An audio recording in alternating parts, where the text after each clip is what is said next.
Let's be honest. You're capable, you're smart, you're ambitious. But maybe you still feel like you're either too much or not enough. You're walking a tightrope between being strong and soft, respected and liked, present and productive. And it's exhausting. How I know? Because I've been there, trying to be the girl who has it all, the perfect career, the perfect partner, and the perfect responses. And you know what I learned? You don't need to do more. You need to be more rooted. You need to stop performing your value and start embodying it. And what that means? Today, I will walk you through a step by step practical guide to becoming a high quality woman. Not a checklist, not a trend, but a transformation. One habit, one decision, one boundary at a time.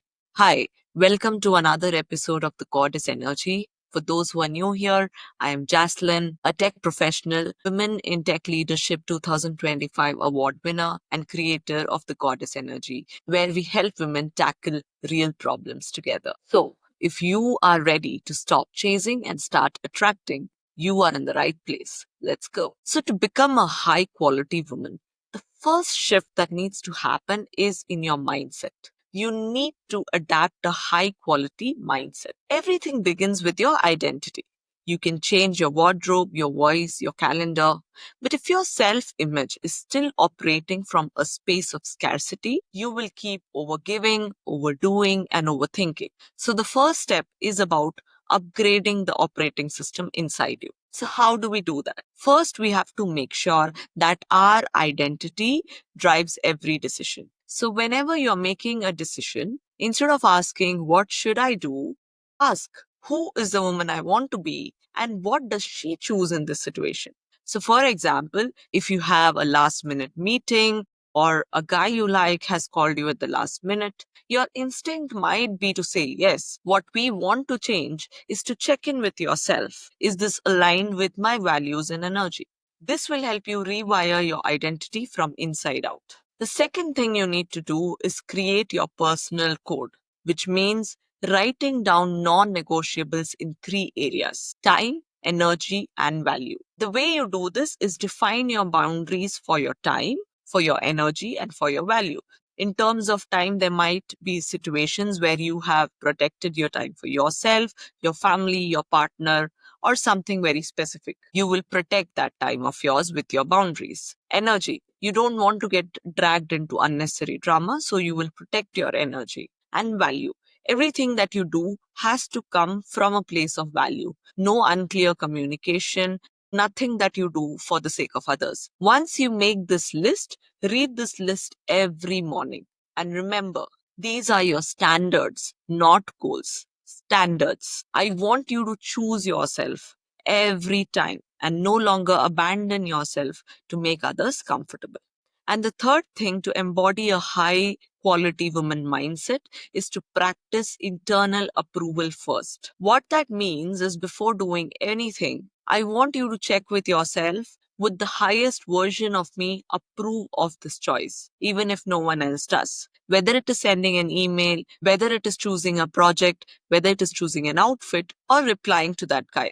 I want you to always seek internal approval before you do anything. If the answer to your question is yes, proceed. If not, pause and realign. It may be too much to do everything at once, so start with one thing at a time and expand it. Now that you're anchored in your standards, let's talk about how we are going to protect them. This will come in using emotional regulation and boundary setting, not as defense mechanism, but as acts of self-respect. Before I get into emotional regulation and boundary setting, I want to mention that boundaries are not walls. They are invitations to love you well.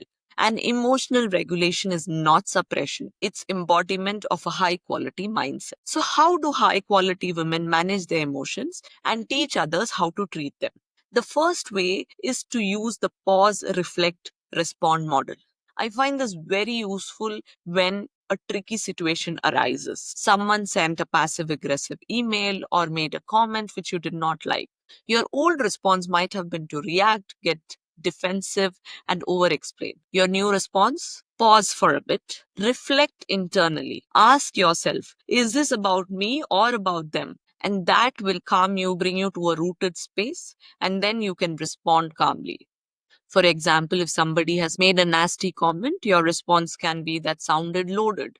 Let's clarify before we proceed." A tip would be to pick one conversation per day to slow down your response time and then slowly make it a habit. The second step to be done for emotional power and boundary is to build a 3-layer boundary script for different areas of your life. What does that mean? Your layer 1 is a gentle boundary script, layer 2 is firm, layer 3 is non negotiable.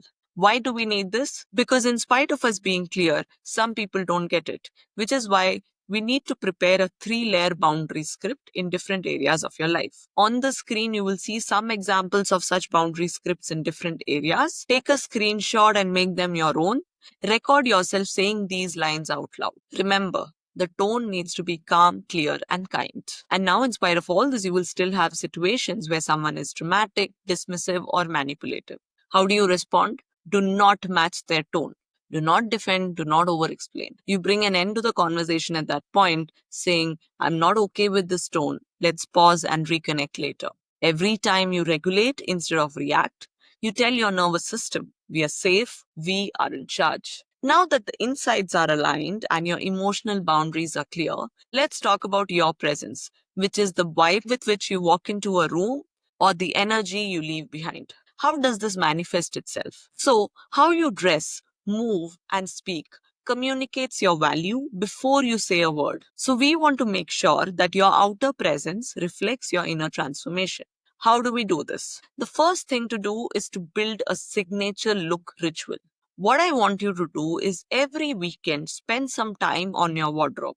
We want to do two things. One, declutter pieces from your wardrobe that don't align with you. Second, start creating go to looks for work, casual, or dates. Spend around 30 minutes to 1 hour every weekend, and slowly you will see that you have built yourself your signature wardrobe. And if there are times when you are confused, ask yourself, if I saw a woman wearing this in public, would I think she has high standards? And that will clear your doubts. The second thing you want to do is embody presence in every room. How do you do that?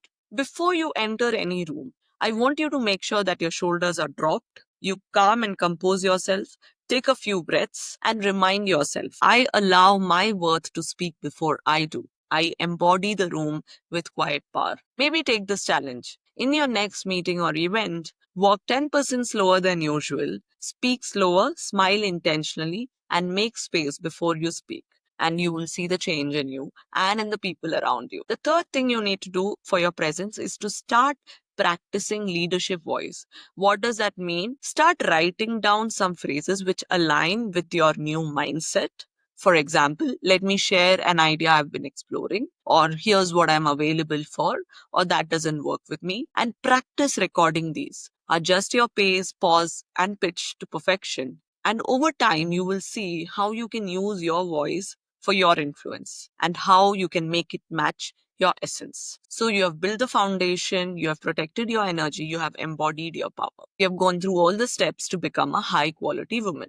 Before I close, I want to talk about what a high quality woman brings to love, work, and life, so you remember what you're working for. In love, she doesn't chase, she invites. She doesn't lead the courtship. She receives, appreciates, and observes. At work, she doesn't gossip, she doesn't micromanage, she doesn't chase credit. She brings results, but without losing her values. In life, she creates joy. She doesn't wait for birthdays to buy flowers. She doesn't wait for a vacation to feel at ease. She builds ritual into her everyday. On the screen, I have put some daily activities you can do to embody a high value woman in your life. Let me remind you one last time.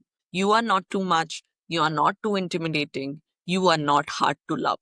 You are a high quality woman. And the more you live that truth, the more the world rearranges to meet you. So this week, ask yourself every morning, how can I walk like the woman I'm becoming? How can I speak like her? How can I protect my peace like her and love like her? And then do it. Even if it's awkward, even if it's scary, because that's how queens are made, one aligned action at a time. If this episode resonated with you, do comment and subscribe and share this with a woman who needs to hear this. You are already becoming a high quality woman. Let the world catch up. See you soon.